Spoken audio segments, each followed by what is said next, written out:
거두절미 각설하고 고고고. 갈 때까지 가보자. 정관용의 시사본부. 매주 토요일 2부 거두절미 각설하고 국민의힘 당대표 특보 박진호 특보, 더불어민주당 국민소통위 수석 상임부위원장 조승현 부위원장 두 분과 함께하고 있습니다. 후반부 공통질문입니다. 이번 주 가장 핫했던 말, 누구의 입에서 나온 어떤 말, 박진호 특보 어떤 말입니까? 좀 입에 담기도 좀 뭐한데요.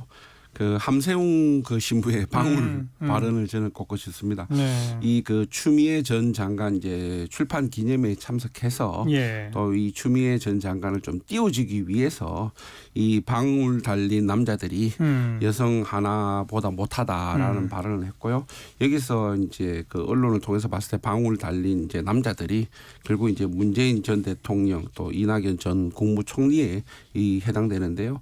참 이분들 입장에서 봤을 때 참 정치가 비정하다라는 생각이 많이 들 것 같고요. 네. 또 함세웅 신부처럼 좀 사회적 그 나름대로의 사회적 그 존경과 덕목을 가지신 그 또 민주당을 지지하는 선기자분께서 이렇게 심각한 그 성인지 수준을 가지고 있고 예. 또 여성뿐만 아니라 남성에 대해서도 뭐 이렇게 비하 발언을 하면서 성적 수치심을 자극하는 것에 대해서 민주당이 침묵하고 있는 모습에 참 뭐라고 말씀드릴 게 없습니다. 네. 자, 조승현 부위원장 핫했던 말. 저는 사실 자꾸 이런 거 왜 사오나 하지 마세요. 이게 자꾸 뇌리에서 떠나질 않습니다. 김건희 여사에게요? 김건희 여사의 그 명품백을 받으면서 한 그 대사가 참 떠오르지가 않는데요. 지금 아까도 말씀드린 것처럼 대한민국 최고의 국정 최고 책임자 네. 의 사모님이시지 않습니까? 그분께서는 더 엄격하게 자기 관리를 했어야 되는데 지금 그런 모습을 보여주지 못하고 있는 거에 대해서 그런 것들이 다 여러 가지 뭐 지난 시간에 말씀드린 대통령실의 사진 자료실이 뭐 김건희 화보집이라는 별명 얻은 것이라든지 예. 아니면 김건희 여사의 의혹이라든지 처가의 의혹에 대해서 검찰이 수사를 하지 못하고 행정부 공무원들도 거기서 알아서 기는 모습을 보여주는 것 이런 거라든지 이런 것들이 다 연관이 있다고 보여지고요.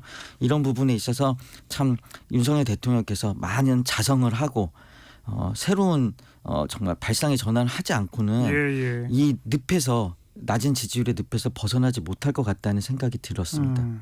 그나저나 김건희 이른바 김건희 특검 그다음에 대장동 특검법 언제 처리합니까? 민주당의 지금 계획은? 지금 12월 안에 본회의 네. 일정에 맞춰가지고 처리하려고 하고 있고요. 예. 그래서 처리해서 왜냐하면은 지금도 좀 전에 말씀드린 것처럼 김건희 여사의 주가 조작 의혹에 대해서 정말 제대로 수사를 하지 않았거든요. 그 관련자 다 구속이 되고 감옥살이를 하는데 김건희 여사에 대한 수사도 제대로 하지 않고 계속 언급이 되고 통정거래에 대한 증거가 나와도 그거에 대해서 수사를 하지 않는 이런 검찰의 문제점 네. 그리고 김건희 여사 처가의 고속도로가 처가 있는 땅이 있는 쪽으로 갑자기 노선 변경이 된 거에 대해서 의혹이 많은데 그 부분에 대해서 뭐 수사를 하고 있습니까? 거기에 공무원이 개입된 잘못된 부분 이런 거 수사를 안 하지 않습니까? 이런 거에 대해서 제대로 된 수사를 위해서 특검법을 하려고 하는 게 하나가 있고요. 그런데 이제 그것을 갖다 윤석열 대통령이 과연 대통령의 거부권 행사라는 것을 자기 개인적인 문제로 쓸 것인가 이 부분을 그러진 못할 거라고 생각이 되기 때문에 특검법을 제출해서 대통령 통과시킨다. 살아있는 권력도 법의 심판을 받아야 된다. 이런 취지로 통과시키려고 하고 있습니다. 박진호 특보 이 특검법들도 거부권 해야 한다고 보세요? 어떻게 보세요? 일단 뭐 좀 전에 말씀하신 것처럼 이제 대통령과의 이제 연관성이 이제 하게 된다라고 하면은 그 부분에 대해서는 이제 거부권 행사에 대해서 보다 신중한 판단이 이제 여기 있어야 될 것으로 이제 저도 생각되고 있고요. 다만 이제 그 지금 그 공수처라는 존재를 생각했을 때 일단 그 두 개의 사안에 대해서는 좀 분리해서 생각해야 될 부분이 그 문재인 정권 때 공수처를 과연 이제 그 설치한 이유가 뭐겠습니까? 결국은 이 검찰 이 독점하고 있는 기소에 대해서 또 검찰에 대해서 제대로 견제할 수 있는 수사기관이 없다 보니까 사실상 공수처를 이제 설치한 만든 거죠. 취지인데 그렇게 본인들이 원해서 만든 그 이제 공수처에 대해서 그 공수처라는 것이 또 다른 한편으로는 우리 이제 그 입법부에서 이제 특검이라는 것을 정치적 수단을 활용하기 이전에 예. 어떻게 보면 가도적인 이제 중간 단계로서 또 공수처의 역할을 또 강조한 면도 있는데요. 그런 부분에 있어서는 이제 2명의 검사에 대해서 뭐 이렇게 얼마 전에 탄핵 소추한 것도 저는 좀 적절치 못하다 생각하고 김건희 여사의 이제 주가 조작 의혹에 대해서도 좀 다른 차원에 볼 수 있고 좀 전에 말씀하신 이제 그 명품백에 대해서는 일단 저희들이 뭐 국민적 입장에서 봤을 때 논란의 여지가 있는 것은 사실입니다. 그걸 부인할 수는 없고 다만 우리 같은 경우에 또 이번 기회에 좀 제대로 외국 같은 경우에도 보면은 이 정부 인사라든지 영부인들이 선물을 받는 것을 안 받는 것이 아니라 받되 개인이 소유하지 않고 넘기죠. 이제 넘기는 그런 절차가 대통령실로. 있는데 예. 그렇죠. 그래서 이제 그 기록관으로 이제 통상 우리는 불리는 곳을 이제 넘긴데 그런 대통령 기록관으로. 그렇죠. 그런 게 이제 그 외국 같은 경우에는 딱 이제 절차상으로 시스템적으로 명확하게 이제 구분되어 있는 반면 저희들 같은 경우는 통상의 경우에 보면 마치 뭐 퇴직할 때나 일괄 다 이렇게 이걸 하는 것처럼 되어 있는데 그런 부분에 대해서는 어쨌든 지금 그 논란에 대해서 국민적 판단 그에 따른 어떻게 보면 뭐 우리 이제 뭐 대통령실을 포함한 예. 우리 여당의 입장을 밝히는 것과는 별개로 예. 그러한 논란이 또 개발되지 않도록 시스템을 그 갖추는 시스템도 같이 갖춰야 된다고 저는 생각하고 뭐 있습니다. 그건 그거고 공수처도 공수처고 아무튼 특검법이 이미 패스트트랙 태워져서 상정돼 있고 조만간 통과될 걸로 보이는데 국민의힘 입장에서는 이 김건희 특검법도 대통령 거부권을 해야 한다고 보세요? 안 해야 한다고 보세요? 저는 뭐 충분히 거부권 행사할 수 있다고 생각합니다. 그래요? 왜냐하면 이미 검찰에서 수사한 부분에 대해서 수사 결과를 믿지 않으니까 이제 민주당이 판단하는 부분인데 이런 잣대로 본다라고 하면은 아니 지난 정부 때 우리 대한민국 검찰은 대한민국 검찰이었고 이 정부 때 검찰은 뭐 미국 검찰, 일본 검찰, 중국 검찰도 아니고 네. 이 동일한 검찰 또 이제 그 검찰과 이제 법원이라는 걸 봤을 때 서로 견제와 균형이라는 측면이 있는데 또 법원 판결에 대해서도 예. 본인들이 유리하면은 대한민국 법원 본인들에게 유리하지 않으면은 이건 또 일본 법원, 미국 법원, 러시아 법원이 되는 건데 그런 부분에 대해서는 일단 그 사법부의 뭐 그 결정에 대해서는 예. 뭐 여야 할 것 없이 존중하는 입장이 저는 원칙적인 그 입장이라고 생각합니다. 패스트트랙 태워서 근 1년 거쳐서 통과시켜도 거부권하면 뭐 솔직히 대처할 방안이 없는 거 아닙니까? 그렇죠. 그렇지만 이게 부당한 부분을 알리는 것이고 또 대통령이 그렇게 거부권을 남용하고 사적으로 자의적으로 사용할 수 있냐 이런 예. 거에 대한 부당성을 알릴 계획이고요. 그다음에 아까 좀 반론을 잠깐 드리자면은 지난 정부의 검찰도 윤석열 검찰총장의 검찰이었고요. 지금 정부의 검찰도 윤석열 대통령의 검찰이라고 민주당은 생각합니다. 왜냐하면 검사 동일체 원칙에서 검찰은 제 식구 감싸기, 그다음에 남에 대해서는 사정없이 칼을 대지만 자기 식구에 대해서는 절대 칼을 대지 않는 제 식구 감싸기와 그게 이제 권력 남용인 거죠. 그 부분에 대한 문제인식이 있기 때문에 그렇게 생각하지 않는다는 말씀 드리고 싶고요. 그다음에 하나 더 말씀드리자면 대통령에 대한 선물을 어떻게 할 거냐 이 시스템 예. 말씀하셨는데 그것은요 외교적으로 다른 나라에 순방 갔다 이럴 때 받는 선물들을 네. 기록관에 가서 보관하고 이런 시스템이지 개인적으로 지인이 와가지고 주는 선물을 국가기록관에 그런 시스템이 아니거든요. 그래서 이런 것은 김영란법에 의해서 개인적으로 지인이 주는 건 아예 있어서는 안 된다. 그렇죠. 김영란법이 있지 않습니까? 음. 네, 그래서 그런 건 받아서는 안 되거든요. 물론 금액이 좀 한도가 있겠지만은 그래서 그런 시스템하고 상관없이 김건희 여사는 무조건 잘못한 겁니다. 누가 봐도 잘못한 겁니다. 네. 그 말씀 한 번 더 드리고 그래도 어쨌든 싶습니다. 며칠 지나서 대통령실은 이것 역시 대통령 기록관으로 넘겨갈 거다라는 식의 해명을 하긴 했죠. 네. 말도 안 되는 근데 해명이죠. 조승현 부위원장 보기엔 그건 그 대상조차가 아니다. 그건 말도 안 되는 해명입니다. 그거는. 나중에 받아갖고 이것은 돌려줬다나 똑같은 거죠. 뇌물 받았다 돌려줬다나 똑같은 그런 변명일 뿐이라고 생각합니다. 그러니까 그 아까 시스템 정비라고 할 때 그 외국 순방 중에 받는 선물과 그렇지 않은 경우를 어떻게 다룰 것인지 등등도 좀 더 명확해질 필요가 있을 것 같아요. 맞습니다. 지금 현재로서는 아무튼 조승현 부위원장의 주장대로는 국내 지인이 주는 선물 이거는 일체가 안 된다라고 이제 보시는 공직자는 거고. 안 되죠. 김영란법에 의해서 안 되는 알겠습니다.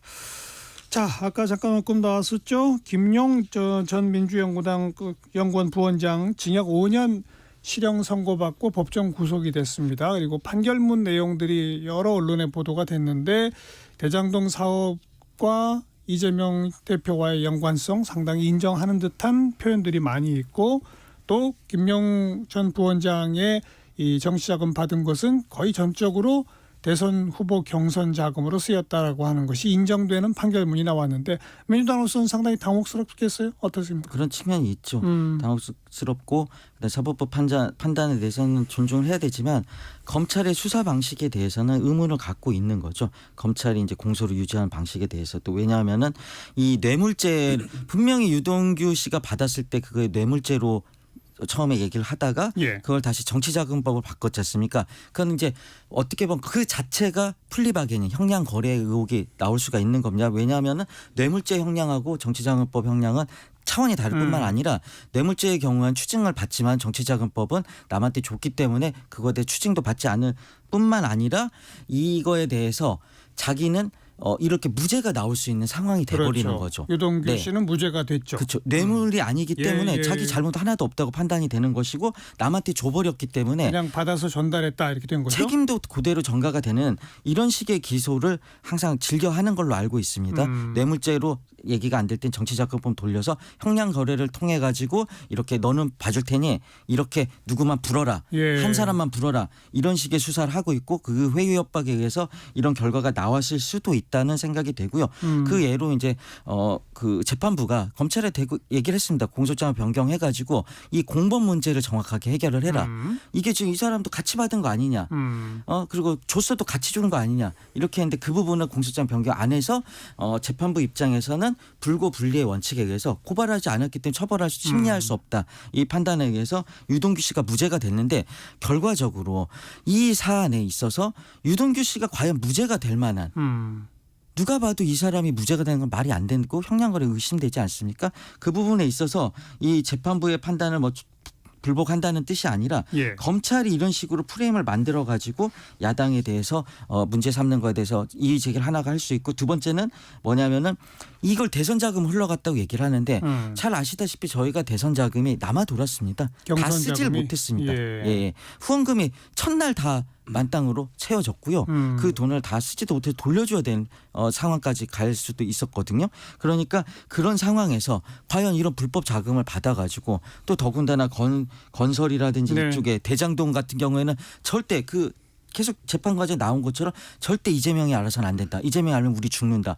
이랬던 것처럼 이재명 대표를 무서워했거든. 당시 성남시장을요. 근데 그런 쪽으로부터 정치 자금을 받아가지고 대선을 불법 정치자금을 받아서 경선을 한다? 이것은 저는 상식적으로 믿을 수가 없고요. 당시 상황을 봤어도 그렇다고 생각합니다. 뭐 여러 말씀하시는데 제가 좀 하나만 말씀드리면은 예. 그 선거 자금과 정치 자금은 엄연히 틀립니다. 또 저희들이 항상 이제 그 후보 입장에서 제한 받는 거는 이제 선거 비용에 관련된 것이고 정치 자금은 사실상 제한이 없습니다.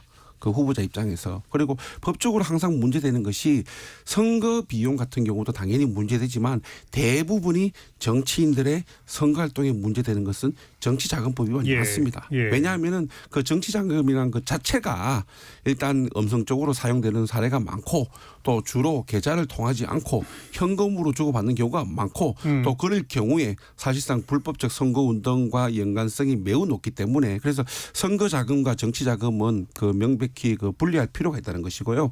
우선은 이제 검찰이 기소를 했고 법원이 판결을 했고 네. 일단 그것의 자체에 대해서 불복을 하지 않는다면은 그것을 인정을 해야 되는 부분인 것이고 불복하여야 할 수도 없죠. 그렇죠. 그리고 또 본인들이 이제 불복하는 부분에 있어서는 또 이제 법적 절차에 따라서 항소심에서 그거를 예. 뭐 증명하면 된다고 저는 생각하고 있습니다. 어쨌든 근데 거슬러 가 보면 대장동이 논란이 될 때부터 민주당은 줄곧 대장동은 당군 이래 최대로 공공이익 환수를 한 것이지 아무런 부정과 비리가 없다라고 했지만 최측근으로 분류된 분이 구속이 됐고 아무튼 대장동으로부터 흘러나온 자금이 전달됐다는 게 법적으로 인정이 됐다는 점에서는 이재명 대표로서는 글쎄요. 당내 특히 비이재명계에서도 이건 상당히 그 중요한 공격의 소재가 될 수밖에 없는 거 아닙니까? 그렇죠. 지금 현재 공격을 지금 이제 네. 공격의 빌미가 됐다고 보여지는데 근데 저는 이제 그 대장동의 그 이 사업에 그 과정 맥락을 좀 보면요.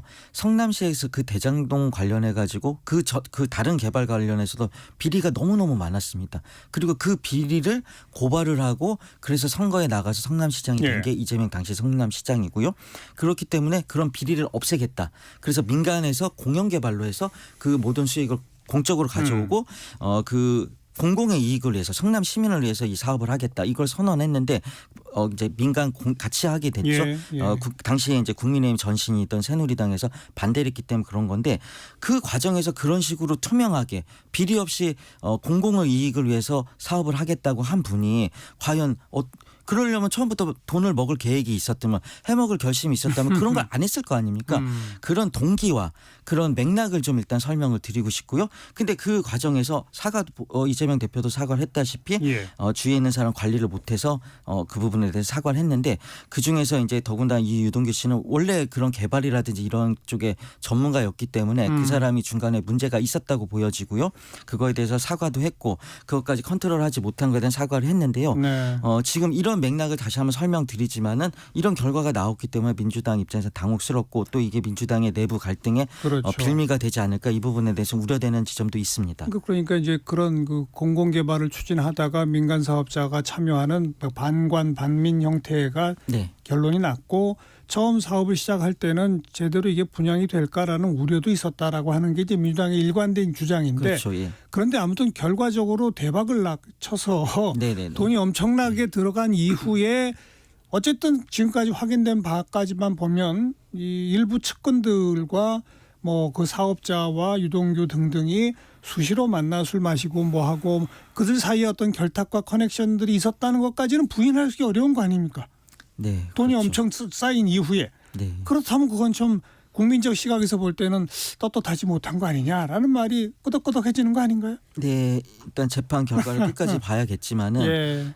그렇게 뭐 술을 같이 먹었다든지 뭐 이런 아주 사소한 관리도 다 공직자들은 했어야 되는데 네. 그 부분에 대해서 이제 아쉬운 거는 사실이고요. 음. 그렇지만은 그 대장동 일당이라고 표현된 그 대장동 개발 사업자들조차도 이재명은 공산주의자다. 저 사람은 씨알도 안 먹힌다. 저 사람이 절대 모르게 해야 된다. 이런 얘기를 했을 정도로 예. 이재명 대표의 그런 관리는 철저히 했다는 것 그것은 재판에서 입증해 나갈 네. 계획에 있습니다. 대선 경선 자금으로 쓰였다가 1심 판결에서 인정되면 이재명 대표에 대한 수사도도 더 확대돼야 합니까? 뭐 저는 당연하다라고 생각하고요. 그래요? 또 그게 이제 검찰만의 판단이 아닌 일단 재판부의 판단이 있었기 때문에 이 향후 그 진행되는 절차에 있어서는 그 부분에 대해서도 검찰에서 이제 추가적으로 이제 문제점을 제기할 것으로 보입니다. 네. 뭐 짧게 하나만 더 언급해 볼까요? 하태경 의원이 종로로 출마하겠다라고 한 거는 국민의힘 내의 여론 동향 분위기가 어떻습니까? 전 최재형 의원이 있는데 거기 나는 나가겠다. 뭐 임종석 나와라. 뭐 얘기하고 있는 거에 대해서 국민의힘 내부 분위기가 어때요? 다수의 의원들이 별로 관심이 없는 것 같습니다. 좀 일단 하태경 의원이 본인이 이제 그 3선을 한 지역구를 어떻게 보면은 포기하고 부산 해운대를 자기가 포기하고 이제 그 서울 수도권 험지에 출마하겠다는 주장에 대해서는 당내 이제 환영을 받았고 예. 또 그 이후에 이제 행보를 또 비슷한 모습을 보여준 부분 그런데 이제 갑자기 종로에 이제 출마하겠다라는 것을 이제 선포하고 자기와 함께 이제 학생 운동을 한 종수가 같이 한판 붙어보자 이렇게 한다는 것은 이 결국은 이 본인이 이제 본인의 지역구를 이제 떠나기로 한 결심 네. 거기에 따른 본인의 희생 당을 위한 헌신보다는 좀 자기 정치에 가까운 것 같습니다. 지금의 종로 출마하겠다라고 주장한 것은 네. 본인 자기의 정치적 판단, 자기 정치에 가까워 그래도 보입니다. 보기에 따라서는 종로가 험지라고도 볼 수 있는 거 아니에요? 아니 종로도 험지고 저희 당 입장에서야 서울 같은 경우에는 강남 쪽을 제외하고는 다 그러니까요. 험지라고 봐야 되죠. 그런데 이제 종로라는 부분은 사실상 정치적 여야 상징성 모두에게 때문에. 정치적 상징성이 상당한 부분이 있는데 그런 부분에 대해서 자기가 이제 종로로 가겠다는 것에 대해서 또 당의 그 지도부와 네. 별도의 상의도 없이 한 것에 대해서는 결국 본인을 좀 더 이제 띄우기 위한 자기 정치다. 자기 정치라고 저는 생각하고 있습니다. 종로를 가는 거를 험지 출마라고 안 하고 그걸 대권 행보라고 하지 않습니까? 네, 제가 활동하고 있는 금천구에 온다 그럼 그건 험지 출마가 되겠지만 네. 종로는 대권 행보를 하는 것이고요. 제가 봤을 때는 여기 질문 내용이 이제 하태경 의원과 임종석 전 비서실장 네. 이거에 붙을 가능성에 대해서 여쭤보신 건데 저는 없을 거라고 보여집니다. 왜냐하면은 이거는 하태경 의원의 희망사항 아닙니까? 종로에서 임종석과 붙고 싶다. 네. 그 희망을 우리가 이뤄주는 당이 아니지 않습니까? 마찬가지로 원희룡 전 지사가 원희룡 장관이 이재명 대표와 개항해서 붙고 싶다. 그것도 희망사항일 뿐이고요. 예. 저희가 그 상대 당에서 어떻게 보면 적인데 적이 희망대로 우리가 움직이지는 않을 거라고 보여지고요. 예. 종로 같은 경우는 정치 1번지기 때문에 말 그대로 네. 대권을 위한 디딤돌이기 때문에 알겠습니다. 아주 전략적인 아하. 공천을 저희는 갈 거라고 보여집니다. 자, 그나저나 민주당은 비례대표에 대한 결론 언제 내립니까? 비례대표 연동형으로 계속 갈 조만간 건지 병립형으로 갈 건지. 네, 이 대표께서 어쨌든 당원들한테 해명을 하면서 양해를 구한 거거든요. 사전 정지 작업을 했다고 보여지고요. 그런 커뮤니케이션을 통해서 우리가 총선 승리를 위해서 정무적 판단을 하겠다는 메시지였다고 보여지기 때문에 예. 조만간에 이제 결론이 날 거라고 병립형으로 갈 것 같다고 저는 예측해 봅니다. 병립형으로 돌아간다. 네네. 당내 뭐 엄청난 숫자의 의원들이 반대하고 있고 이낙연 전 대표도 반대하고 김동연 지사도 반대하고 그 부담 감수할 수 있을까요? 그러니까 지금 판단하는 게 그거겠죠. 지금 그 당내 그 70명의 의원들의 부담도 있지만은 그 예를 들면 연동형 그대로 갔을 때 우리가 지거나 아니면은 명분을 잃거나 둘 중에 하나인데 그때 느끼는 부담하고 형량을 해가지고 결론을 할 건데 저는 전자의 부담은 설득하면 된다고 설득하면 생각합니다. 된다. 네, 병립형으로 돌아갈 걸로 예상한다. 당원들과 우리 다른 지켜봅시다. 의원들은. 네. 네, 오늘 여기까지 할까요? 국민의힘 당대표 특보 박진호 특보, 민주당 국민소통위 수석 상임부위원장 조승현 부위원장 두 분 수고하셨습니다. 감사합니다. 고맙습니다. 네, 다음 주 토요일 일부 12시 30분부터는 2023년 연말기획 따뜻한 대한민국 아름다운 동행이 방송됩니다. 두 분씩 초대하는데 참 의미 있는 분들 두 분씩 초대하는 그런 코너로 좀 꾸미겠습니다. 12월 9일 첫 번째 순서는요. 40년 전 저희 KBS TV 이상가족 찾기 방송을 통해서 만난 허현철, 허현옥 국민남매 여러분 아마 그 모습이 떠오르시죠? 그 두 분 모시고 아름다운 동행 이야기 나눠보도록 하겠습니다. 나훈아의 내 삶을 눈물로 채워도 함께 듣고요. 저는 내일 뵙죠. 안녕히 계세요.